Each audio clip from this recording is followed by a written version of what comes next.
Hai semua, kita jumpa lagi. Okay, ingat tak saya dah tunjukkan dengan anda semua bagaimana menggunakan Z-Quiz, betul tak? Okey, memang menarik dalam Z-Quiz ni di mana anda boleh buat quiz yang menarik, boleh pilih cara permainan apa yang kita nak. Ketiga, kita boleh buat board dalam ni supaya murid boleh hantar bahagian contohnya. Kalau kita tengok my board, macam ni. Dalam board saya ni, ada murid-murid dah hantar apa orang kata bahan dalamnya. Inilah boardnya. Nampak tak?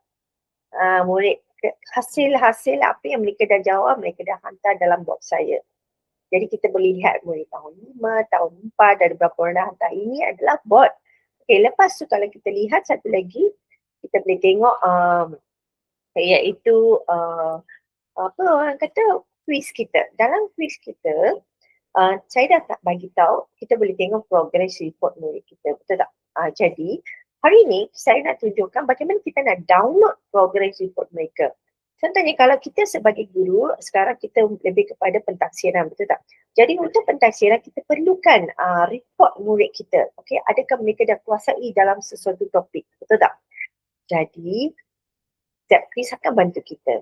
Okey, baiklah. Macam mana? Kita tengok Kita tengok statistik ni. Kalau cikgu tengok semua ni, okey, kita tengok progress report ni atau question statistik. Tengok ni. Lepas tu student statistik. Apabila kita pergi student statistik, nampak tak ada download records ni. Kita boleh download record murid kita.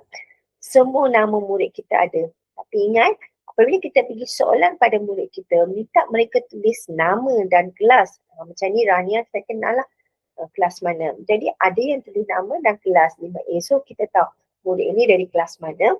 Dan kebanyakan keputusan mereka, okay, cikgu nak susun ikut apa?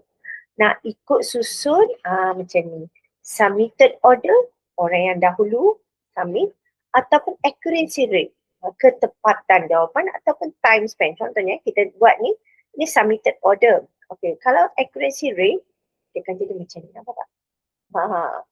Accuracy, ketepatan. Macam tu.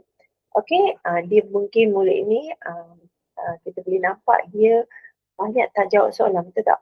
Jadi kita boleh tengok. Lepas tu kalau tak, kita pergi kepada time spent. Masa yang mereka spend. Masa, ikut masa. Okay, jadi dia boleh, kita boleh, jadi saya ambil submitted order lah. Dalam submitted order kita boleh tengok murid kita ni. Berapa orang dah jawab soalan ni. Kita boleh lihat murid yang tak jawab soalan.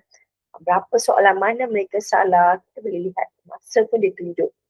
Multiple choice submission, dia boleh tunjuk. Jadi kita boleh pergi ke sini dan download. Okey, katakan tak nak download, kita nak tengok seorang-seorang murid. Contohnya saya nak pergi murid Lokman. Nampak tak? Ini adalah progress untuk Lokman. Progress Lokman kita boleh lihat soalan mana dia tak boleh jawab. Apakah kita mundur kepada organ seperti jantung agak ni? Ini murid ni salah. Jadi kita boleh lihat mana soalan yang dia dapat salah dan kita boleh buat intervensi kepada murid-murid ini. Mungkin kita boleh secara personal panggil, kita boleh tanya soalan kepada murid ini. Kan? Betul tak? Ini membantu mereka. Jadi macam itulah. Jadi kita download rekod dia. Download. Dia nak pergi ke desktop kita. I get to save. Okay, dan kita buka download dia.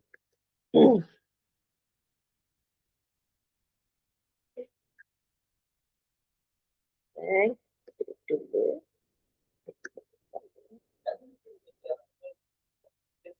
Ya, kita tunjuk. Nah, ini statistik. Nampak dia dah buka statistik.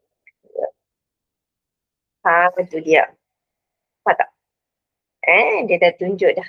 Ini adalah satu PBD kita juga.